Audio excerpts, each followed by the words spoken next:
back reading Hebrew. We got several readers with us here today. I don't know if anybody else will be joining.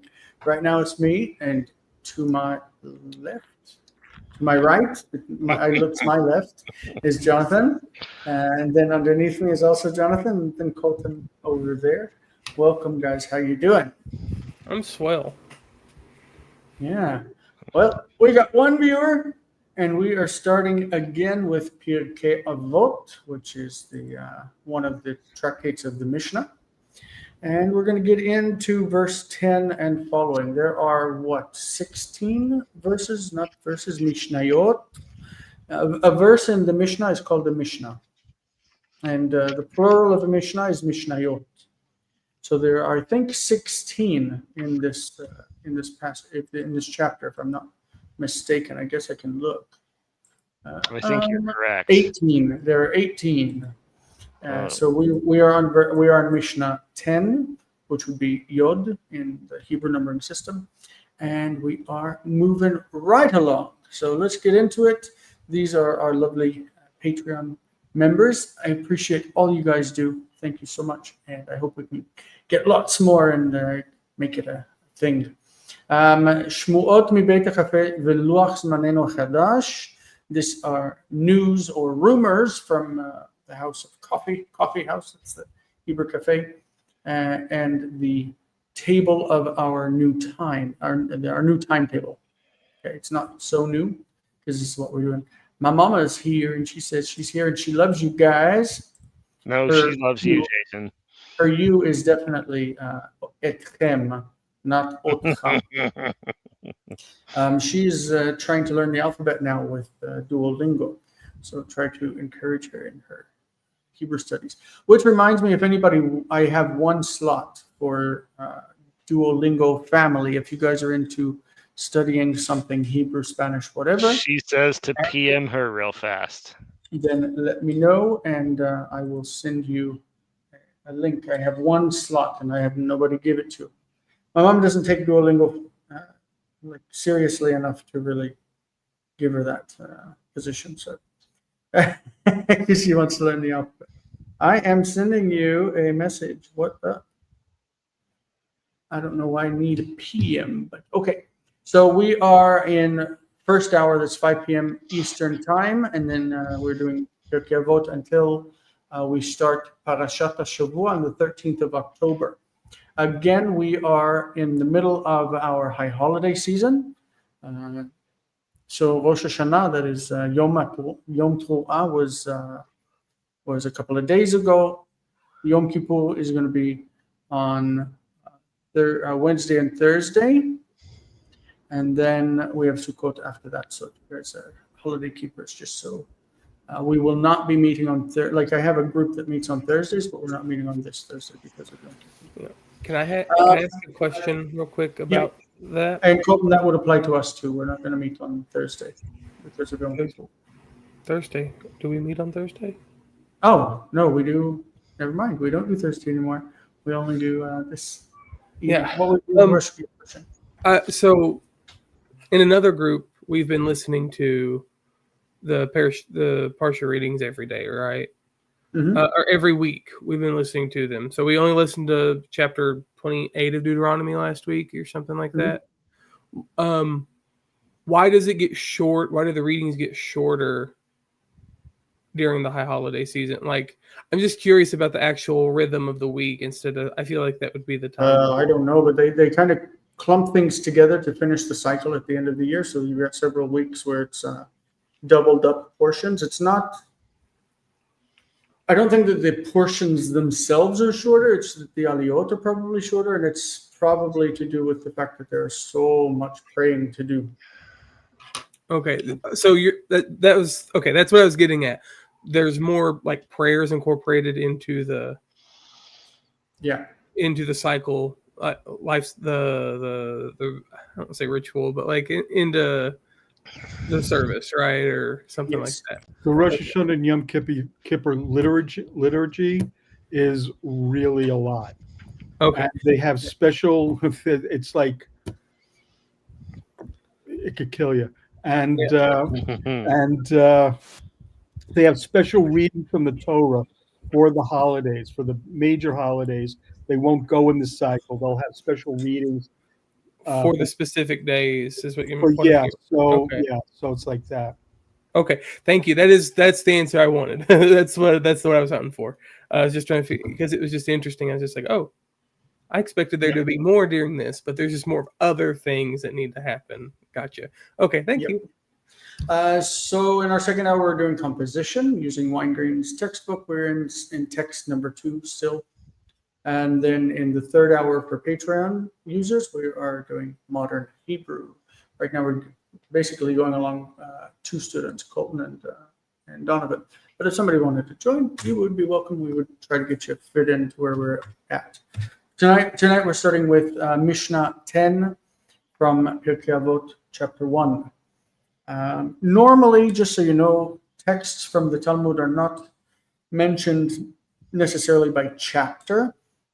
You will mention Mishnah chapters, but the Talmud itself is mentioned by page, by daf, folio. But Pirkei Avot doesn't have any of the Gemara. It's not technically Talmud, it's Mishnah only. So it is mentioned by chapter and Mishnah, just so you know. All right, this is Mishnah 10. Shmaya v'Avtalion kiblu mehem. Shmaya omer, or haya omer, ehov et hamlacha usnat harabanut va'al titvadal rashut. Okay, so Shmaya and Avtalon received the tradition from them, that is the ones who were before them. If we wanted to go up, we would see that this was Shimon ben Shatach and Yehuda ben Tabai. These are the ones that they received from. So what does he say? He would say, Shmaya would say, Ehov et hamlacha. So love handiwork or work, labor maybe. Love it. That is, you should be a person who has a good work ethic and loves to work and to be creative and whatever. Usna et rabbanut. This feels, for a modern Hebrew speaker, something very different from how it was intended.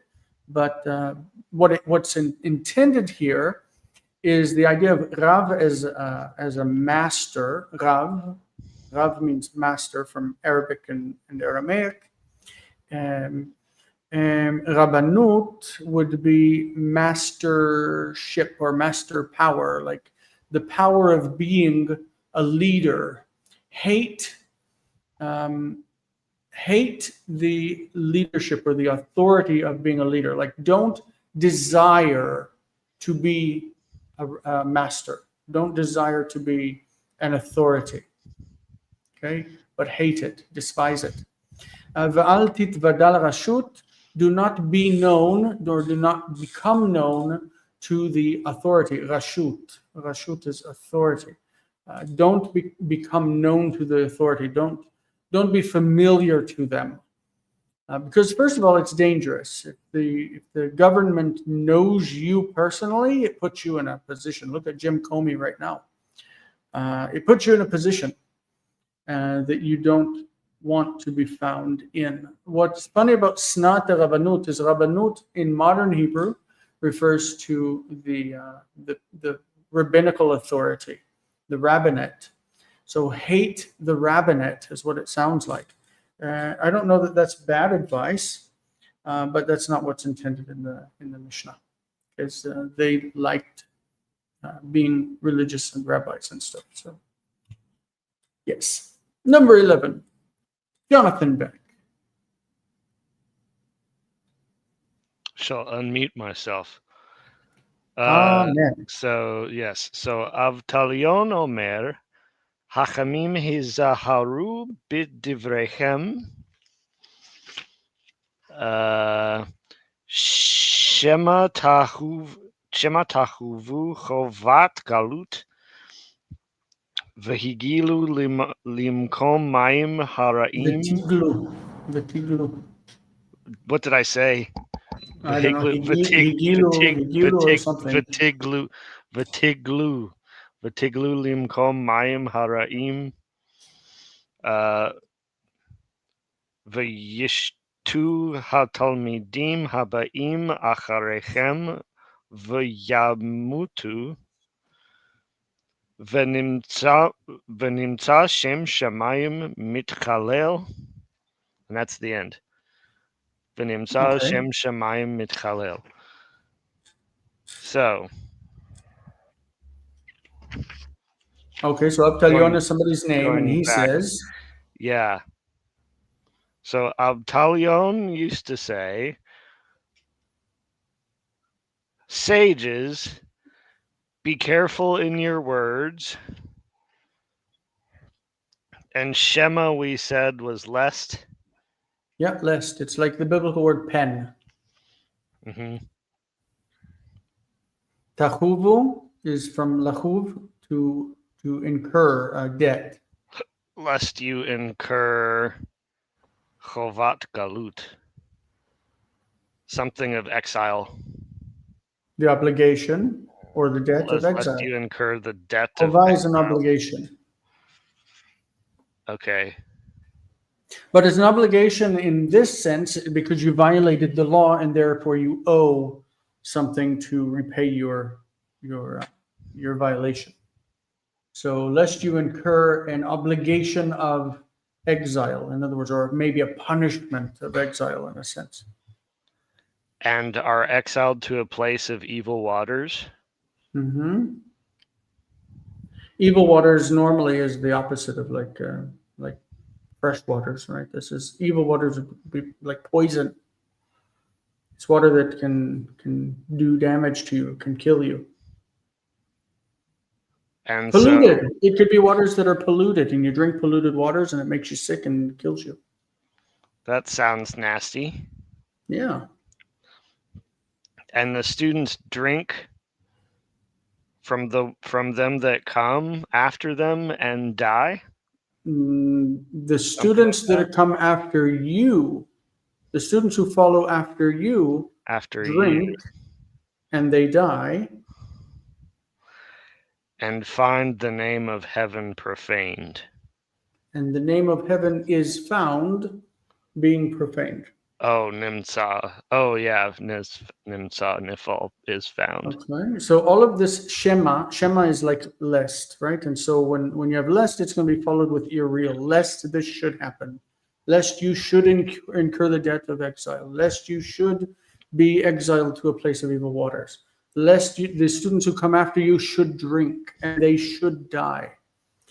And as a result, the name of heaven is found being polluted, profaned.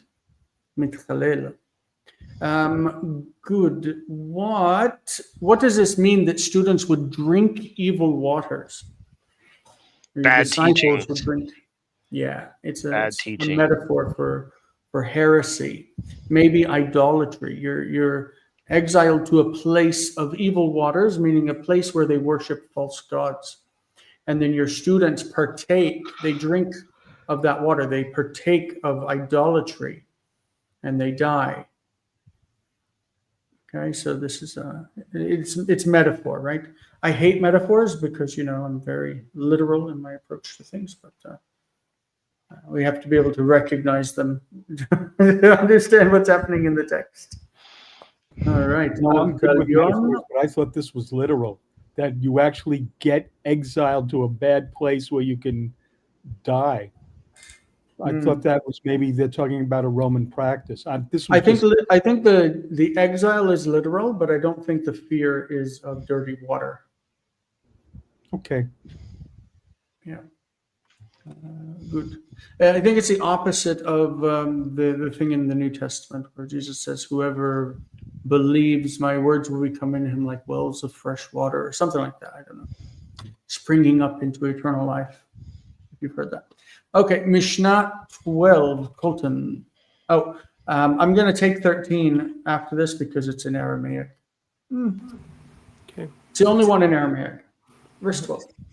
הלל ושמאי קיבלו מהם. הלל אומר, הביא מתלמידיו.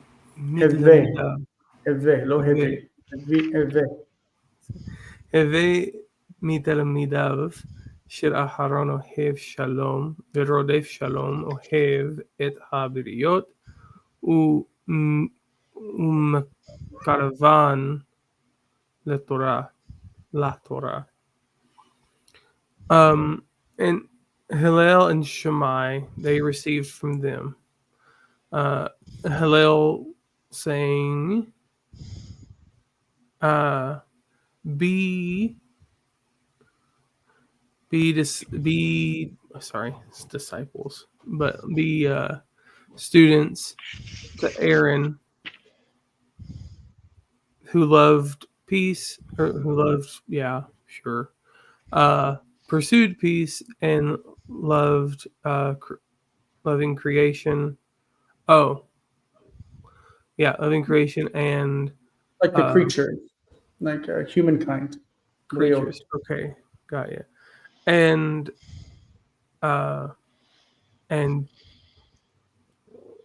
being and like bringing them near to the Torah. Yes. Yeah. Bringing them near to Torah. So Hillel is probably the greatest, like the most famous teacher from the rabbinic texts. This is Hillel Agadol, the great, Hillel the Great. Hillel and Shammai, they are the epitome of opponents when it comes to Torah interpretation. So Hillel and Shammai received the tradition from them, and Hillel says, "Hevei mitalmidav shel Aharon." So notice Talmidav already has the possessive, his students, and She le'Aharon, Asher le'Aharon, his students, which to Aaron. So the Talmidav is being repeated, it's the double possession. And this is actually something that happens a lot in later Hebrew. Ohev Shalom, okay, so this is like you translated it, modifying Aaron. Aaron is a lover of peace, V'rodef Shalom, a pursuer of peace. Ohev et habriot, loving the creations, mankind, and bringing them close to Torah, Mukaravan l'Torah. It's interesting that it's not written in the plural, because it would seem to me Heveh. Heveh is singular, not Hevu. Okay, so that's why it's singular. So it's also modifying the person that's being spoken to. Okay, cool. I took habariyot to mean like the covenant or the covenants. That's wrong. That's not right. The plural of covenant is britot. Britot. All right. So what's the root of this? This is from bara, created. It's an odd form from the Mishnah. The singular would be bria. Bria. It means a creature. And briot are the creatures, meaning mankind. Right. It's a way of saying humankind. I thought it was a different word too. So it makes you feel better. I thought it was like bless you. That's what I'm here for. Okay. What is the form of this? Is this like a noun form from the same root? There are some weird things that happen in Mishnaic Hebrew that break the rules that we're used to. So we would expect it to be bri'ah with aleph. Bri'ah. Bri'ah would be creation from bara, the act of creation. And then the plural would be bri'ot. But the aleph is dropped. And instead of having the aleph, they say bri'ah and bri'ot. It's just an oddity. It's kind of, actually, we have the form, so to be married, one of the ways to say it is lehinaseh. Lehinaseh. It's the nifal of nasa. To be lifted up, to be taken up. Lehinaseh. And so to say a man is married, we actually drop the aleph off of it. And we say nasui with a yod, nasui. Nasui is married, and a woman who is married is not nisuya, but nisu'ah with aleph. Nisu'ah. And people who are married are nisu'im with aleph. But for some reason in the singular we say nasui with a yod, as if it were a third hey root. So this is acting as if it's a third hey root instead of a third aleph root. That's the oddity of it. Make sense?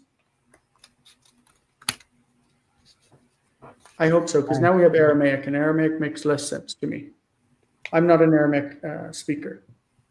So, Huaya Omer, this is Hillel, we're still on Hillel. Hillel would say, Naged Shma. Okay, Naged is related to the word Nagid. Nagid is a prince. Naged Shma is one who makes his name great. Right? Somebody who seeks fame, he makes his name great. Aved Shmei. Okay, Shma is the name, or it's the emphatic form, and Shmei is determined specifically his name, like Shmo. Shmei. Aved Shmei. He loses his name. One who makes his name great loses his name. Udela Mosif. Okay, de is like she in Hebrew. So Asher lo Mosif, the one who doesn't add. This is in the context of learning Torah. If you don't add to your learning, Yasef.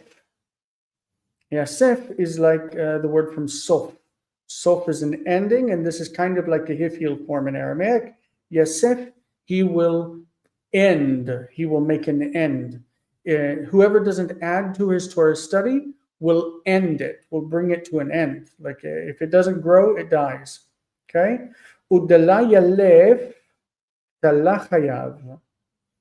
Okay? Udala yalef tala chayav. Tala chayav means he deserves death. He has the death penalty. And whoever does not yalef, I think what is yalef? That one is eluding me right now. I've made notes on these because I don't know Aramaic, like I said. Whoever doesn't study deserves death. That's what my notes say. Whoever doesn't study deserves death. Tala yalef, tala chayav. You can just ignore the fact that it's Aramaic because we're just going to skip through this verse. Ud ishtamesh betaga chalef. Okay, taga is from tag. Tag is the crown.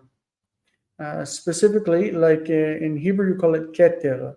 What's the name of the Aleppo Codex from 930, the early Torah text? It's called Keter Aram Tzova. So it's the Aleppo Codex. Keter is crown. So when it says Ishtamesh betaga, it means the one who uses the crown. That is, he uses the Torah. He uses the Torah for his own benefit. Whoever misuses the Torah, or whoever uses it for ill-gotten gain, you teach Torah and you do it just so you can get money out of it. Chalef. Chalef is like in Hebrew, cholef or yitchalef.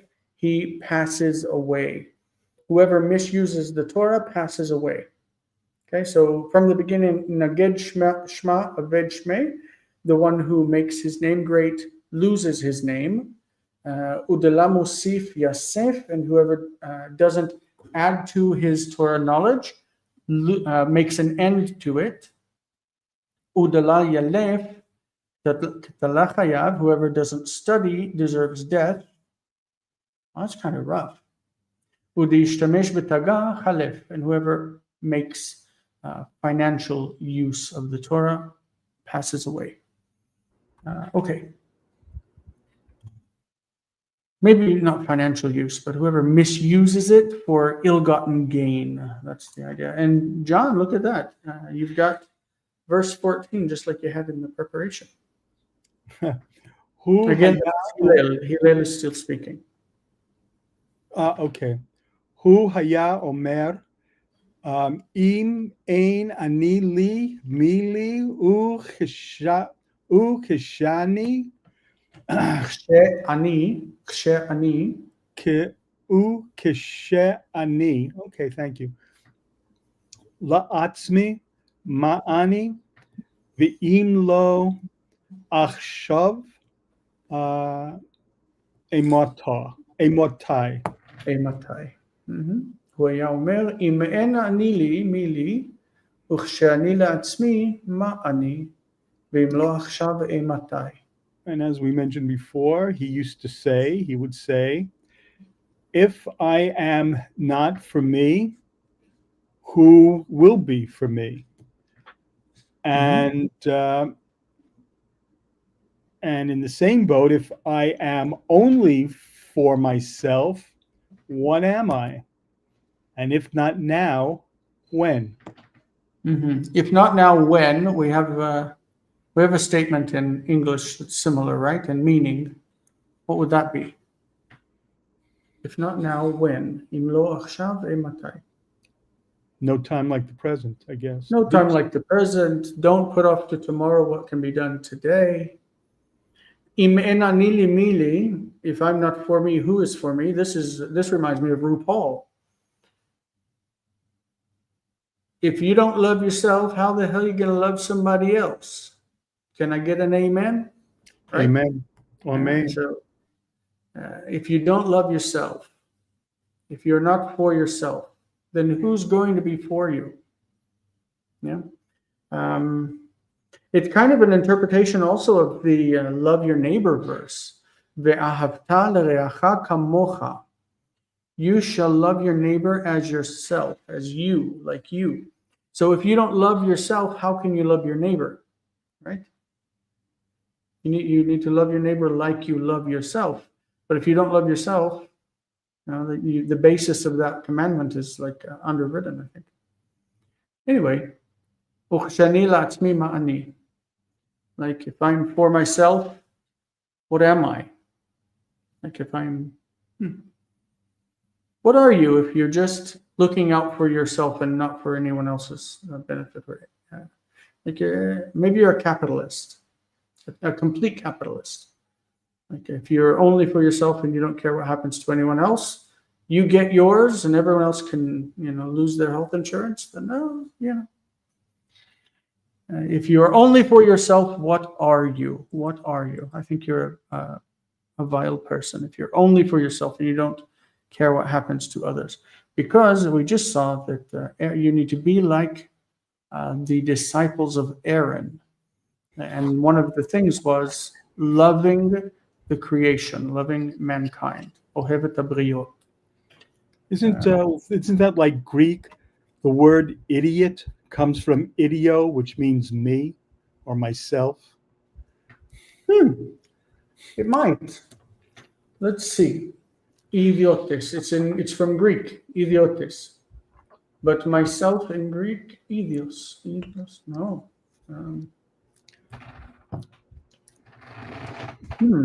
What does it say? He came to his own. Prostos idios. Tus idios. No? Is that the word? Tus idios? It might be. Yeah.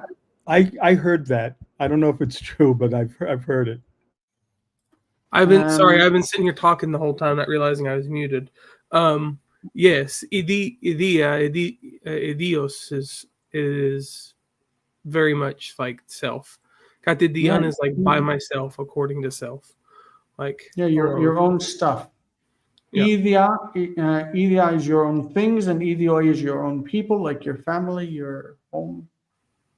Nice.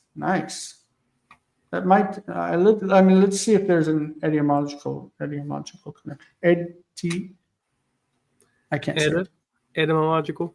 Yes, that's the word that I can't get off my tongue. Let's see. Idiotes. You could look up idiot in a good dictionary that'll give you the English word, and they'll give you the etymology.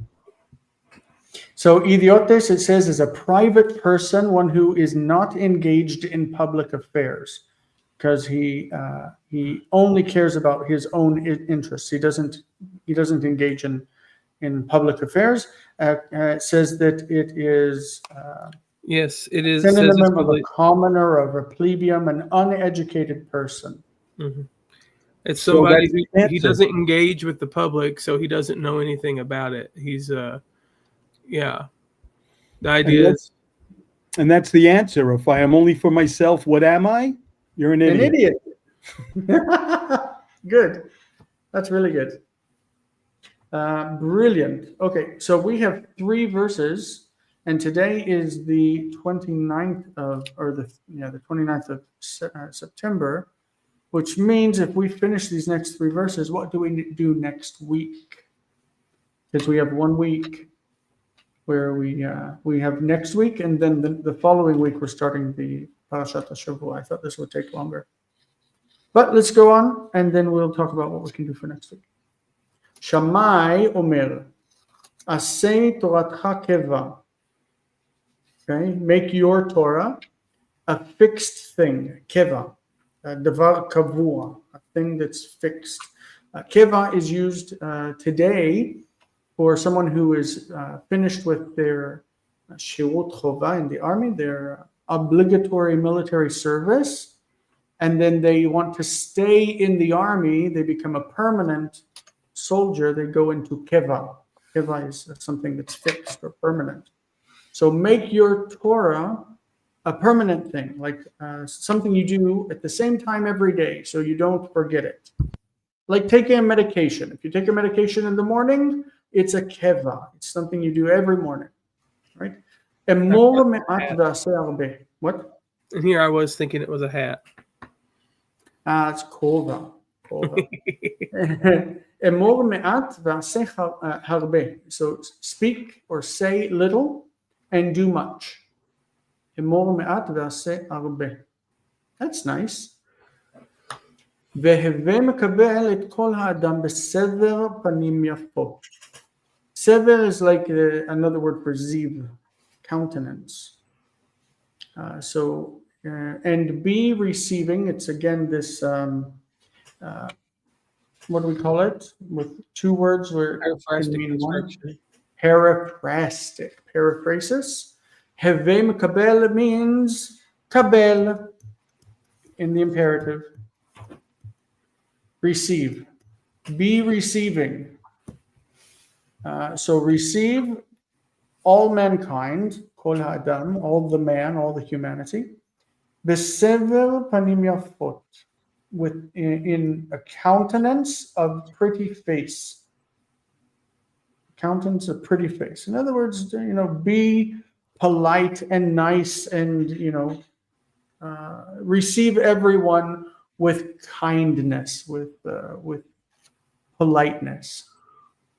Okay, that's. I think these are fantastic. All of these. I think aseh Torah keva, make your Torah study fixed thing. That's a good piece of advice.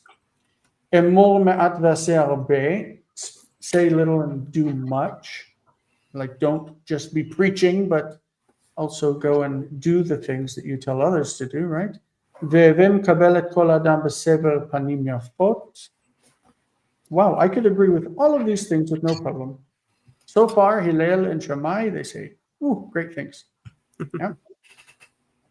Okay. My favorite saying from Hillel. It's in another chapter. I'm not exactly sure. Yeah. My favorite saying is, "In a place where there are no men, try to be a man." Nice. Yeah, it's beautiful. Very nice. And very relevant. Verse 16, Jonathan, Beck. Yes. So Rabban Gamliel haya omer, aseh lecha rav, v'histalek min hasafek, v'al tarbe la'aser omadot. All right. So Rabban Gamliel used to say, "Gee, my cat." Huh? My cat is I don't think that's what he'd crazy. say. No, my cat is crazy. Make for yourself a teacher. Or Be a master. distant from doubt. Va'al tarbe la'aser omadot. And well, this says, do not make your tithe by guessing. Yeah. All right. Rabban Gamliel. Do not he make is. a habit of giving tithes by guessing, says the book. Yeah, that's good. Because when you give a tithe, you're supposed to give 10%. And if you're just doing it by guesswork, then you could be. What's the make a habit part? Is that just idiomatic? Tarbe is to do it more. Mm-hmm. Al tarbe don't do la'aso, it more. don't do it a lot. It's kind of like before where he says al tarbe sicha im ha'isha.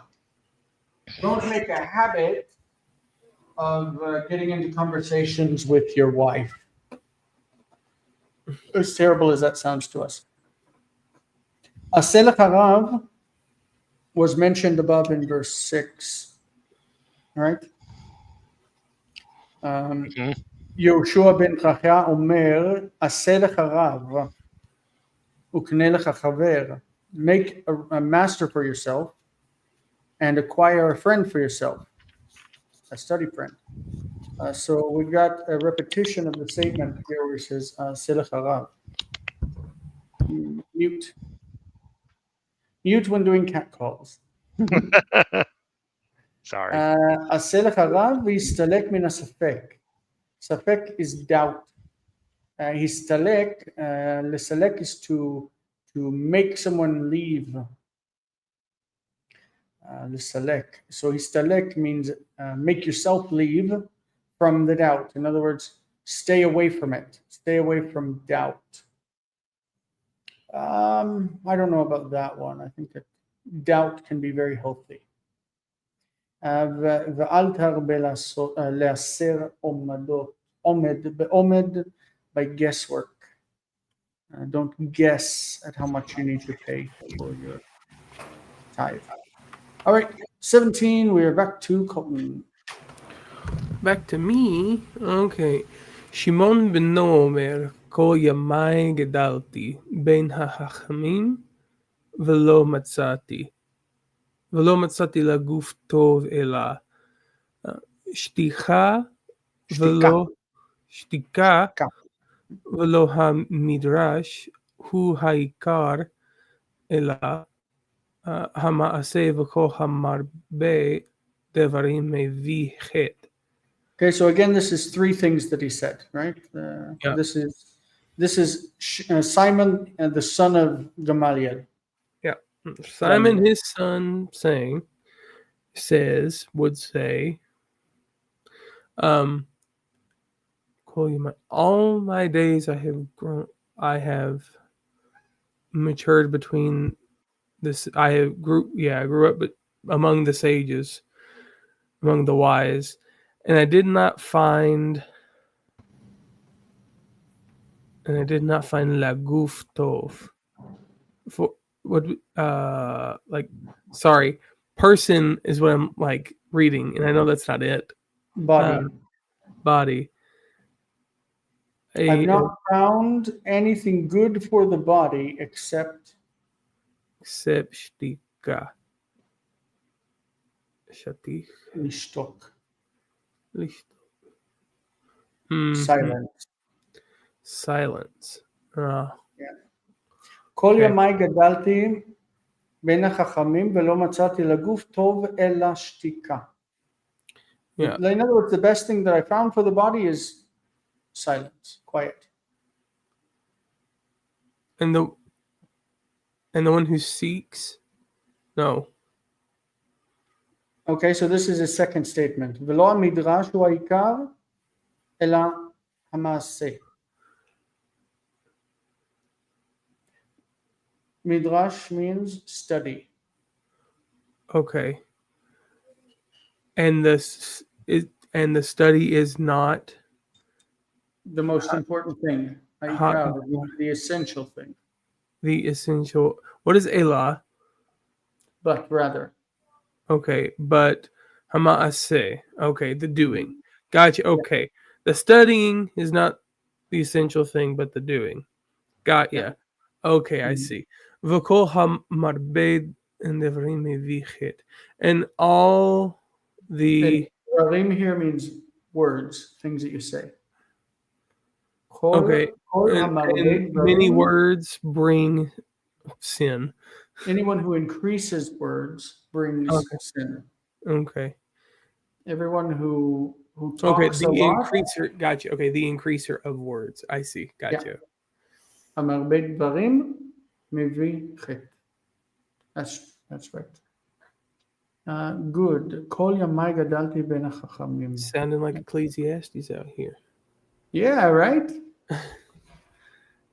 Verse or Mishnah 18. This is the end of the chapter, and we can talk about what we'll do next week, of which I'm not sure.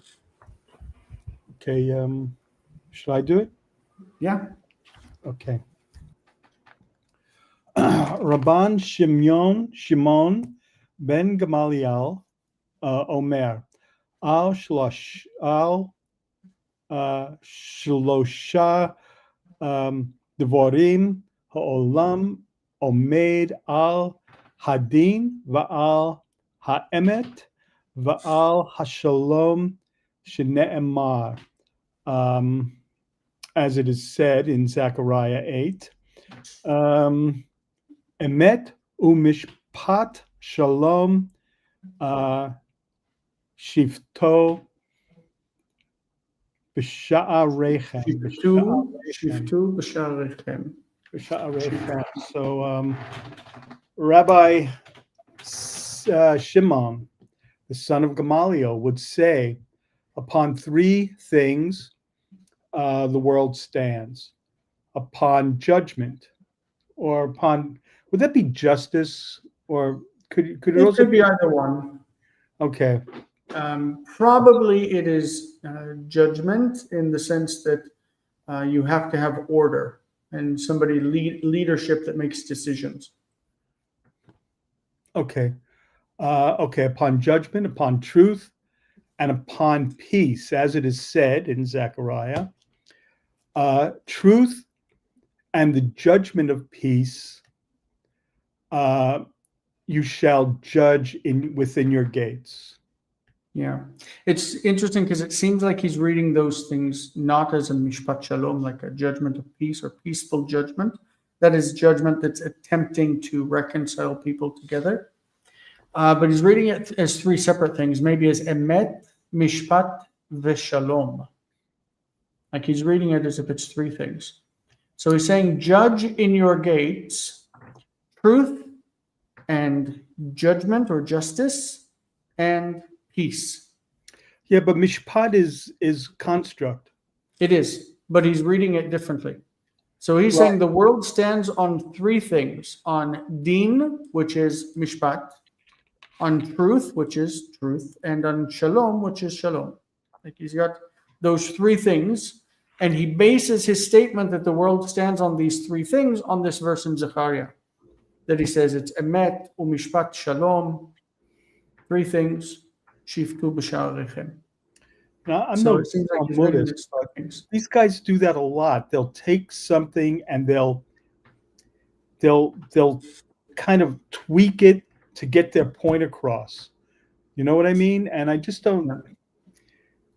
And that kind of brings us into the whole idea of the rabbinic means of interpretation or hermeneutics, right? That Right. that they take a verse that we would read and we'd say, "Judge in your gates, you judges, with truth and with peaceful judgment." Like these are two things, but they see the words emet, mishpat, shalom, and they say, "Okay, emet, mishpat, shalom, three things. Let's throw these out there and interpret it another way." Right? And so they Right, often take things apart from their original context and use them in various interpretative situations. Right. I've seen translations where they'll actually quote from the Tanakh, but then they'll say, instead of this word, read some other word. And it's like the most famous one is where it says, I think in the text, it says banecha, your children, and it says instead of reading banecha, read it bonecha, your builders. I don't remember what the text is, but it says instead of saying your children, read it as your builders, and they interpret it yeah, in that kind of way. stuff drives me crazy. You know, like I remember there was one part where they're discussing the kosher dietary laws and how they do it. And one guy, and they go through this. I mean, the thing is, you shall not seethe a calf in its mother's milk. And from that they go this elaborate thing. And there's one guy in the Talmud that said, this is I'm paraphrasing, this is a very elaborate structure that you're hanging by a slim hair. And I wish those guys listened to him. Yeah. Anyway, what do we? Yeah, it is weird that they go from don't cook a goat in its mother's milk to don't mix meat and dairy. Don't drink milk after shellfish. Oh, don't eat. I just know how they get it. No shellfish. Where did the shellfish come from? Yeah. I don't know. Maybe they're mentioned actually. Yeah, I'm sure they are. Anyway, let's go. What are we going to do next? So the question is, what are we doing next week? We have 1 week that's now unplanned because we read through this much faster than I expected. Any ideas?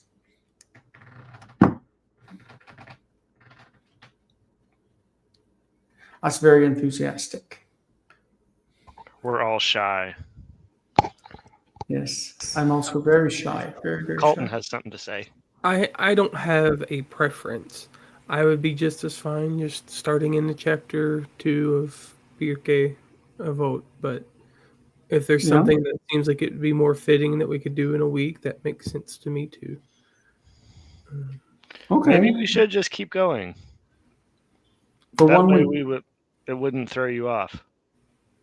Okay, so we'll pick up at the beginning of Pirkei Avot chapter 2. In other words, I agree with Colton.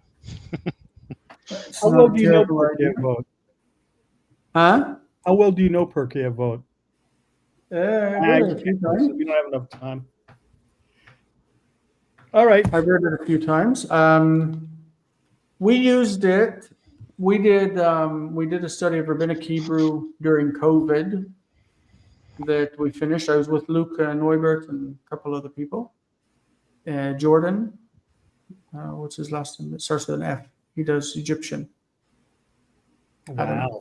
But we finished it, and then we read Pirkei Avot, the whole thing, and then we went into one of the Mishnah sections on what was it called? Nida, about menstruation and all of that stuff. It's an odd place to start, but No pun intended. yeah. So they apparently know that one pretty well from previous study, so that's where they wanted to go. And I was like, Veset. That's a nice word. Like I have no idea anything about this. Let's see, chapter 2.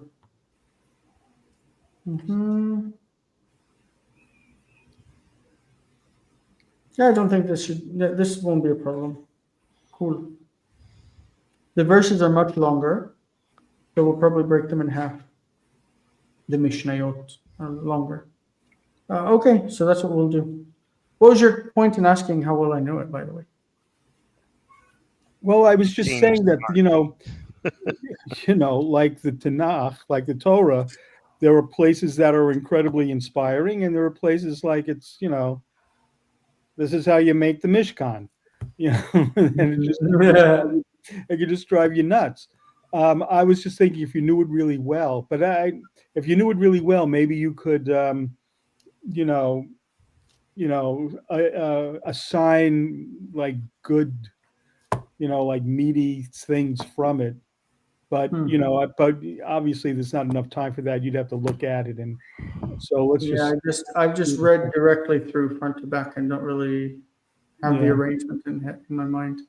Yeah. If I had been one who read it every year between this holiday and that holiday, then I'd probably know it better. But when are you supposed to read it? Is it between like it depends on the tradition. Shavuot? Some of them would say Passover and Shavuot, and some I think would say Passover, read it every week between Passover and Rosh Hashanah. That's what I understood. Like there are different traditions. Yeah. Okay. All right. Um, Maybe next year. cool. We have 10 minutes.